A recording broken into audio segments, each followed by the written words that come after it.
Владата на денешната седница донесе заклучок да му предложи на Собранието за државен јавен обвинител да го именува Љубомир Јовески, член на Советот на јавни обвинители. Собранието го бира јавниот обвинител со просто мнозинство од 61 пратеник со мандат од 6 години. Координаторот на пратеничката група на СДСМ Томислав Тунтев изјави дека пратениците на вчерашната собраниска седница не гласале за предложените мерки на народниот правобранител Иџет Мехмети затоа што биле дефокусирани и збунети. Тунтев рече дека оваа грешка нема да се повтори во иднина. Пратеникот на Дуј Артан Груби рече дека настанал превид и техничка грешка и оти партиите се договориле да ја исправат грешката со предлагање нов закон.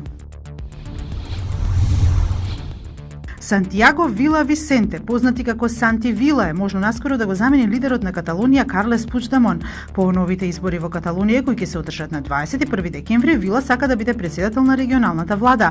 За Вила се вели дека е пријателско лице на каталонскиот сепаратизам и барем на изглед е подобен и за Мадрид.